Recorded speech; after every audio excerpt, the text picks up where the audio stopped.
I'm Travis Brown, founder and CEO of Mojo Marketing and Media. And this is my podcast, where I talk to the most successful Black and brown business executives who've broken through the barriers of today's business culture.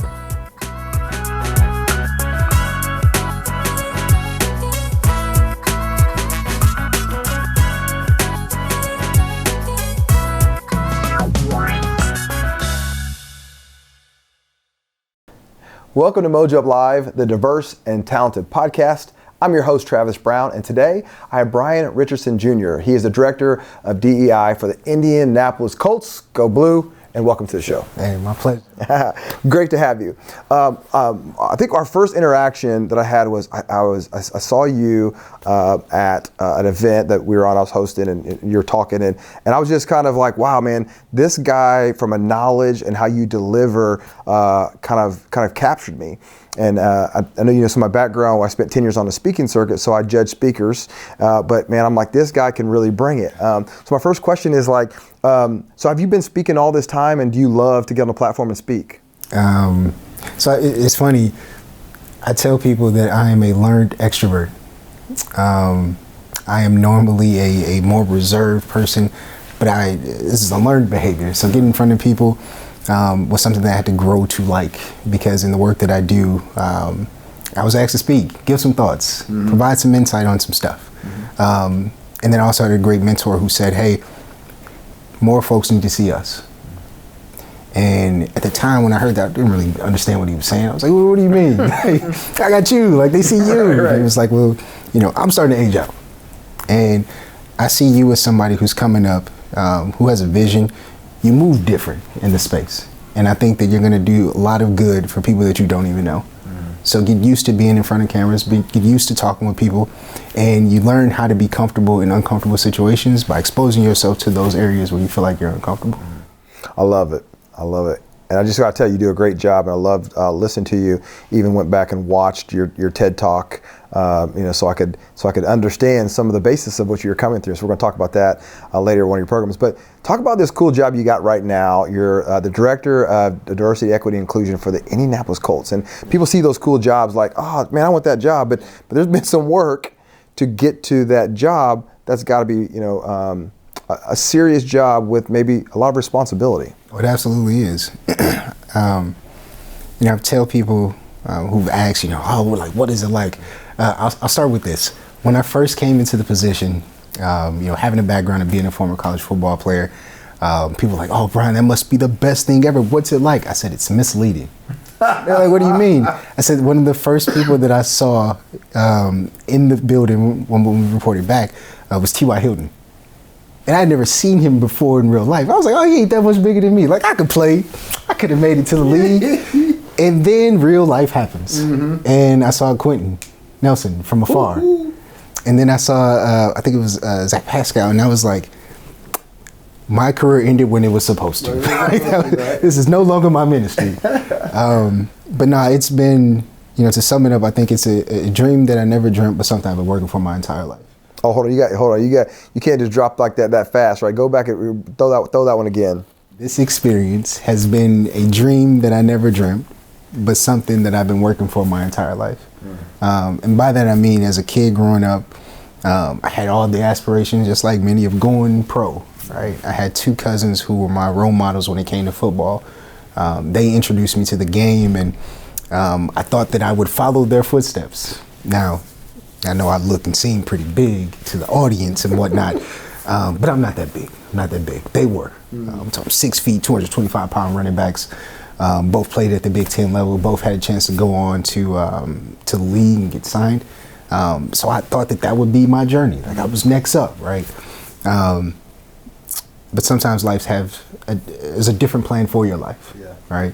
So football took me as far as it was supposed to go. Instead of chasing the dream, my senior year I had a chance to go to the Senior Bowl, was talking with Canadian League scouts. I was like, I could do this. But then I also remembered there's another side of that coin. What does life look like after ball? Who are you outside of football? We allow people to place us in particular boxes, and this is for sports and outside of sports, all right? I never wanted to be placed in any particular box. So I go on to grad school, get my master's in kinesiology with an emphasis on sport and exercise behavior and a concentration on sports psychology. So the thought was, couple that degree with an undergraduate degree in sports management, minor in business, I'm gonna own my own team one day. Oh, you laugh because you realize like how difficult that is, right? So young, naive Brian didn't know what that process looked like. Right. And not that it's impossible, but just not knowing that there's a lot in that. There's a lot that comes with that. And we don't come from money. Mm-hmm. So I didn't have the money to buy a Steak and Shake or a McDonald's franchise. So I don't know what I was thinking at that particular time, but it was aspirational and gave me something to hope for. Yeah. So I ended up going to grad school and got involved with campus recreation and club sports, not really knowing where I wanted to go with that. And first professional job lands me in higher education. I started off my career as a hall director. So I'm living on campus. I'm the RA's boss. I'm doing late night programming, move-in day stuff. Nothing related to sports. Nothing related to the degrees of the study that I went through, but everything to do with relationship building. So now we're talking about building a skill set that will allow me to then walk into a position like this. And I tell people, this is a situation where I was found working, dedicated to my craft, where a space where I tried to run from, that being the diversity and inclusion space, would then find me and become a purpose of mine before I ever wanted to even do that work. Because I didn't want to get pigeonholed as a black guy who could only do diversity work. So we started doing the work. We go through initiatives, create space, learn how to advocate for the most marginalized and disenfranchised group in whatever context that looks like, to then be able to articulate, here are the benefits of us doing this stuff. Yeah. It's not about shaming and blaming. It's not about taking from any particular group. It's about recognizing the need, having the resources to address that need, and then doing something. And as a result of that, now everybody benefits. Mm-hmm. So that work has evolved over the course of my career, positioning me to be able to apply for a position like this. I had no idea that this job was posted. I didn't know that it existed. And like I said, it was one where people found me working. So a colleague of mine came and said, hey, knowing your background, Brian, a student of mine brought me an opportunity and told me to apply, but I think it's more in alignment with you. I think the world of her. She could apply for this position. She could be sitting here right now. But she was like, I think this is more in alignment with you. So now I sit here. It's my third time stepping into a newly created position, leading from scale and scope. And you talk about the responsibility of this role. It's one that I take to heart because, again, I now have a chance to merge two worlds. Like I started with that kid who had the passion for making it to the league, but then my purpose would find me in doing this work. And now I get to do them both. You said so many things right there that I'm trying to go back and unpack. But one of them was when you were doing a position, you basically said, I was giving it everything that I had in that position. Mm-hmm. And basically, I learned a skill and developed myself so that I can be in another position. And I think that's one of those things that I really try to communicate to anybody but young people, that learn everything you can in every position. Absolutely. Because there's universal skill sets that you got to have to do what's up next. And if you take this job off, you cut corners here, like you're not even cheating that company as much as you're cheating yourself. Yeah. And so it's a real important conversation. And you said it actually so different, but so eloquently. Like I'm like, man, that's so powerful that I wish people could really understand, and not just for young people. Mm-hmm. Like own that shit that you're in right now. Give it your everything, because it's going to come back at a point when now it's time to move. Yeah. And you had the opportunity to get that skill. Yeah. Did you get it? And you talked about capitalizing on that, man. I absolutely love that you said that. It's funny, this job was originally came out, I saw it. And I texted my buddy Gary Brackett, and I said, do you think the Colts are serious about this? Yeah. You know, like, are they really serious about this thing, or is this kind of like a token deal, mm-hmm. right? I want to ask you, you're in the position, and this is a question going, did you have that concern? Yeah. And how would you answer that question now? So in the research process of applying for this position, I had to dig in.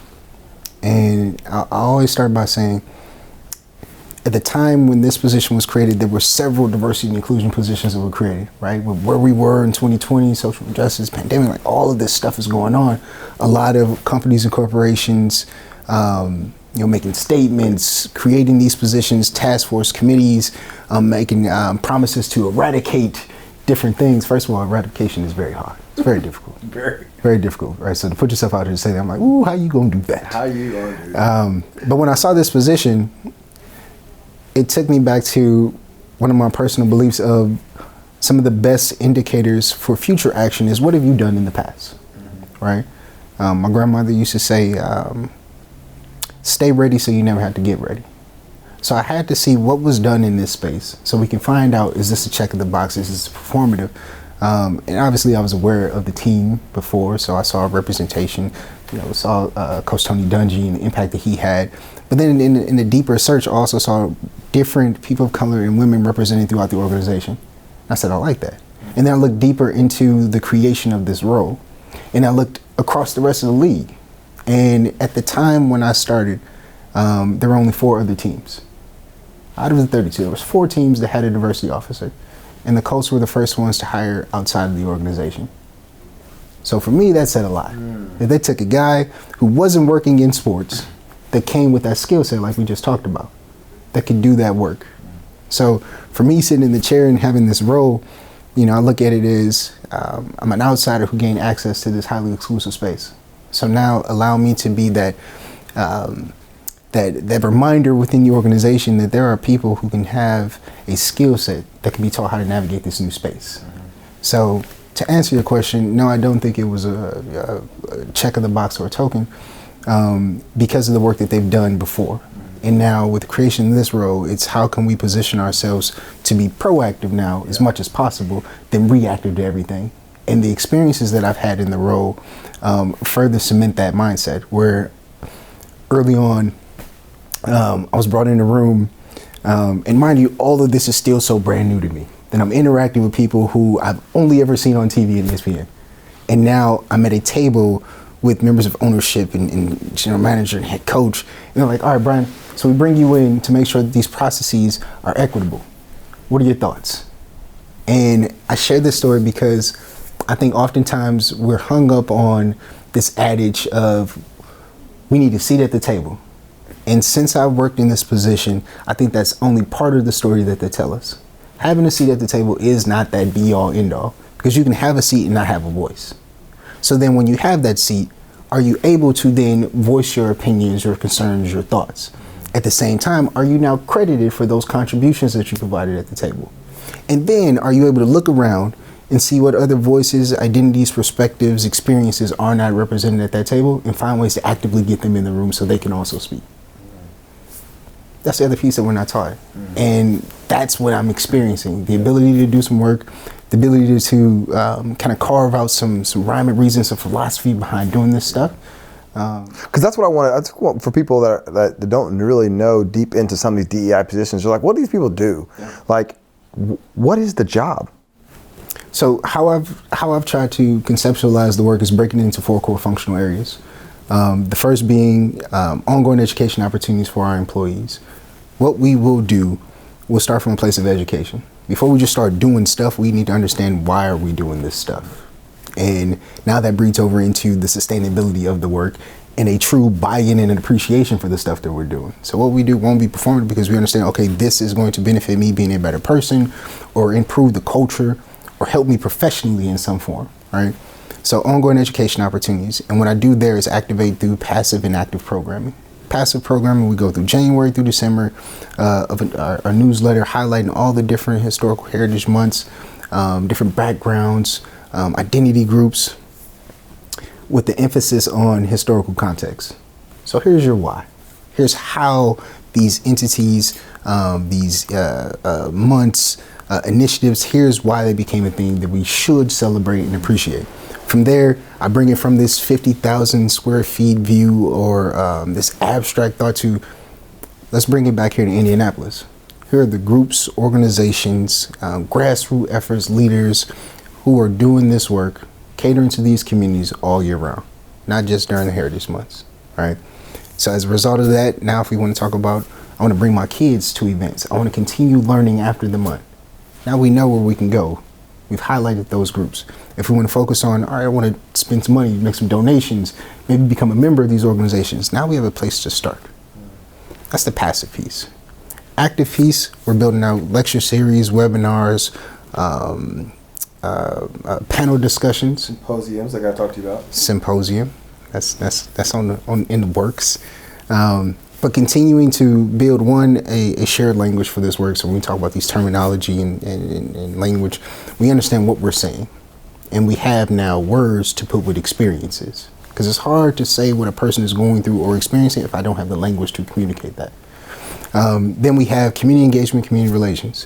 What I know to be true is as a new person to Indianapolis, there are folks who've been doing this work before me, before this position was created.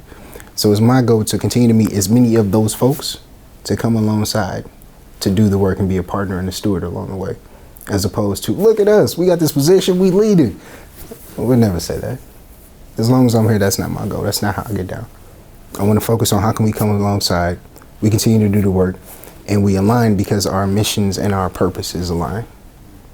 Then we go into the recruitment and retention piece.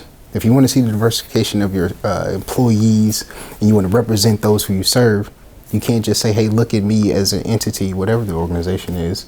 We're going to bring people in. Well, yeah, two things can be true at the same time. That will happen. You'll get folks. But then we also have to look in the mirror and say, hey, there's opportunities for us to do more.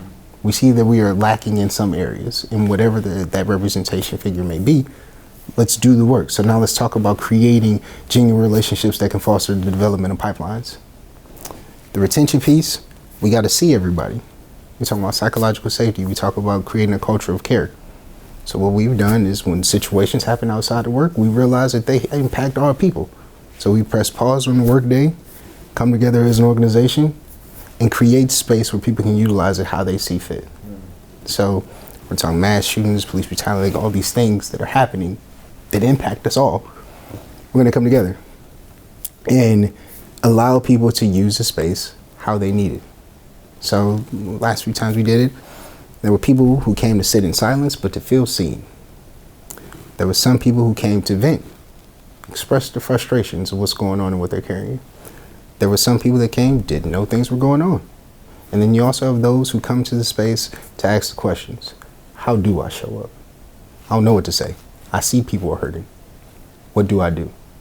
And creating the space where people can process, I think it allows us to be in a position where it's not a matter of if, but when the next situation happens. And when it happens, will your space be prepared for your employees to know that they are supported? And then the fourth box is supply diversity. Yeah, we'll talk about supplier diversity, you know, at another date on the DEI effect. We'll talk about that one. But let me ask you this. Is the job heavy? Absolutely. Doing DEI work is heavy. You know, early on in my career, you know, somebody asked, well, Brian, how do you do this? How do you compartmentalize?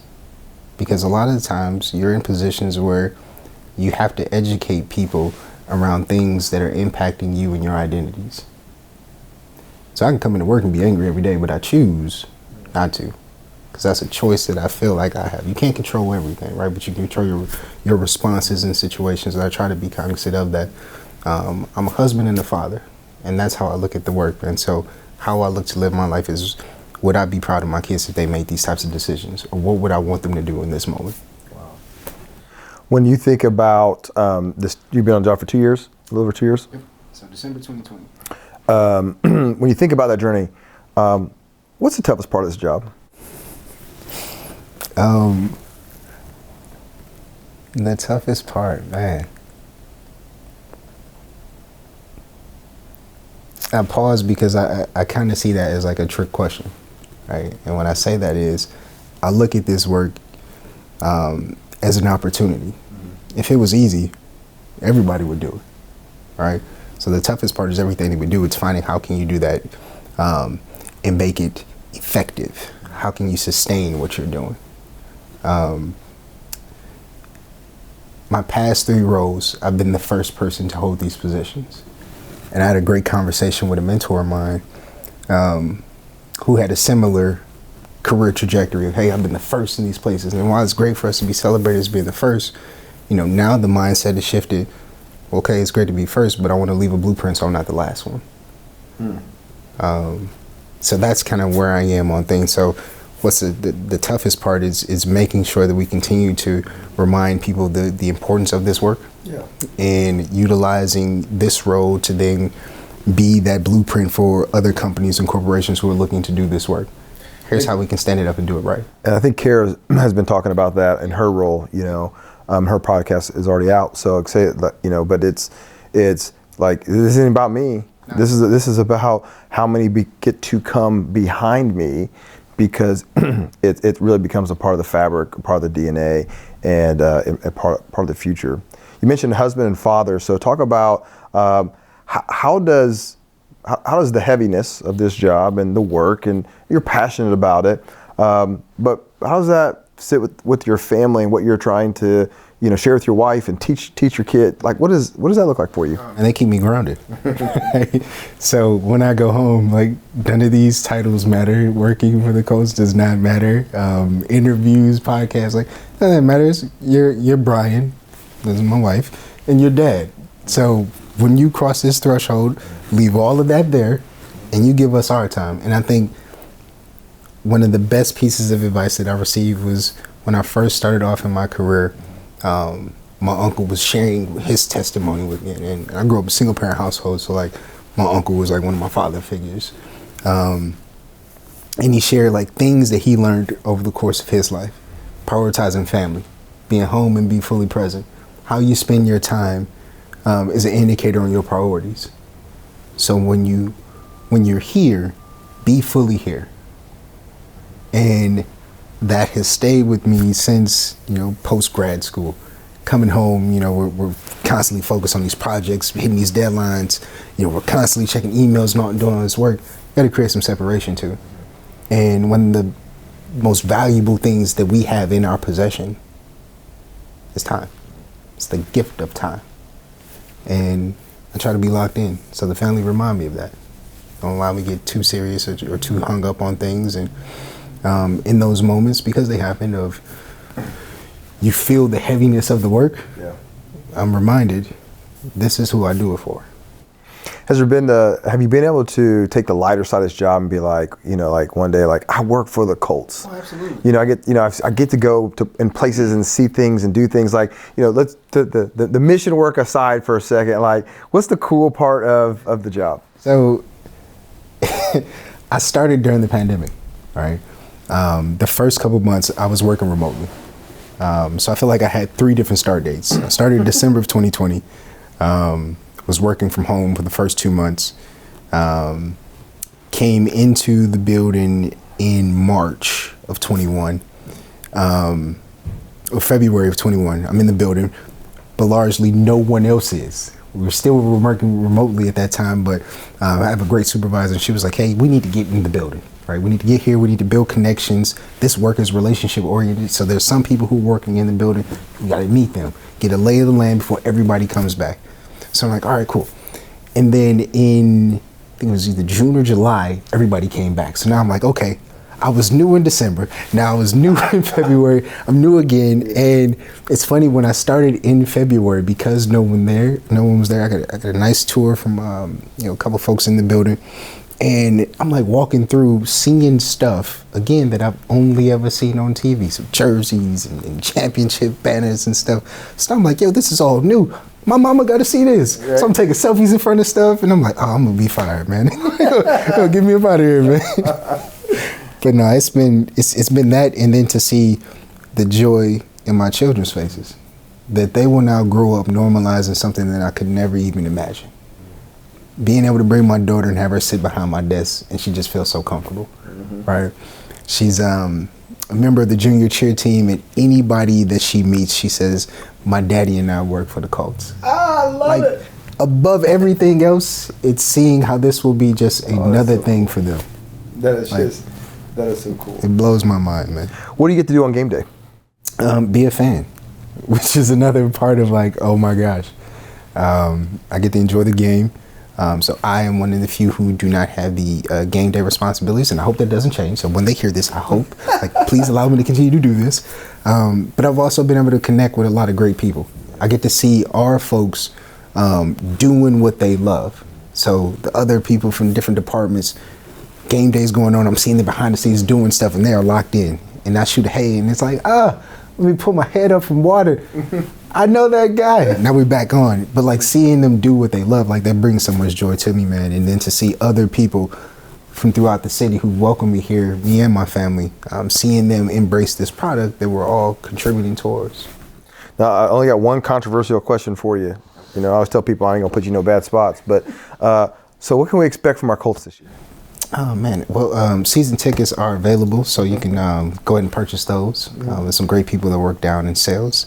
So I would say you purchase and you come see what you like. But no, it should be a fun season though. The guys are working hard. Front office is working hard.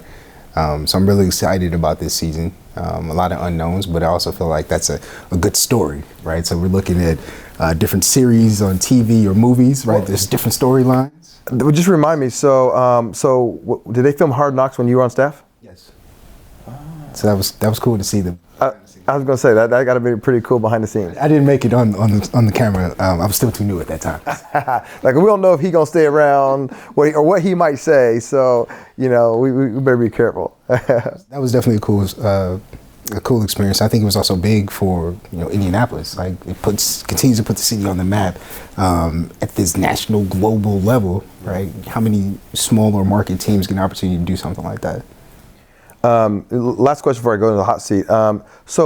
What's the hierarchy of your position? Where's your position report to? Because I know DEI sits in a lot of different places, different organizations. So where's DEI sit for you guys? So I'm under our newly created human resource team. My direct supervisor is a senior human resource manager.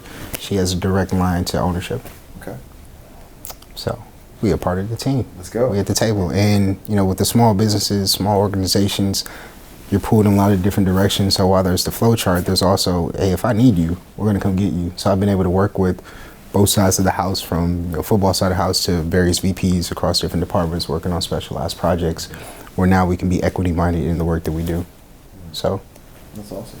All right, I gotta put you on the hot seat. So this is this is the hot seat. I got some favorites, right? I'll ask you a question, one word answer or phrase answer. If you feel like you got to go in and explain it, you can. Here we go. All right, favorite place to vacation?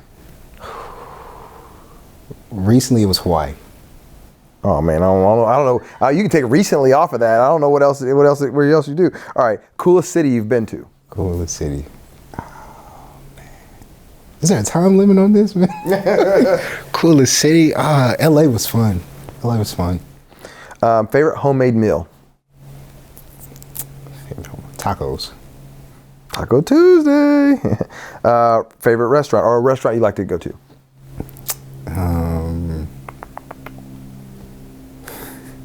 So I'll give the answer that my daughter would say.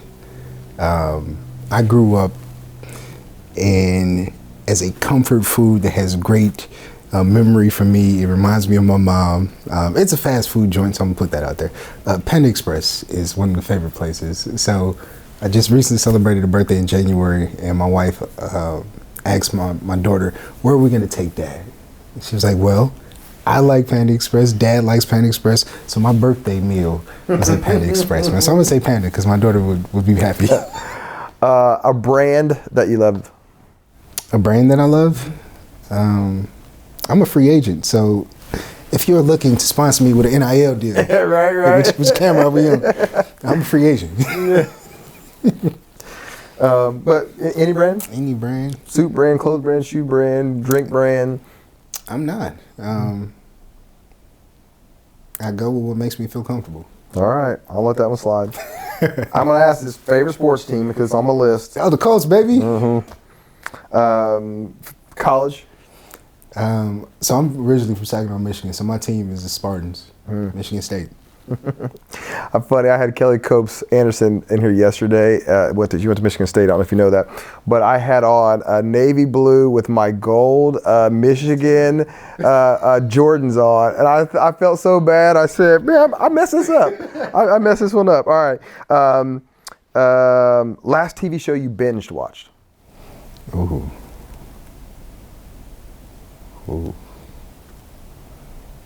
It would have either been Walking Dead or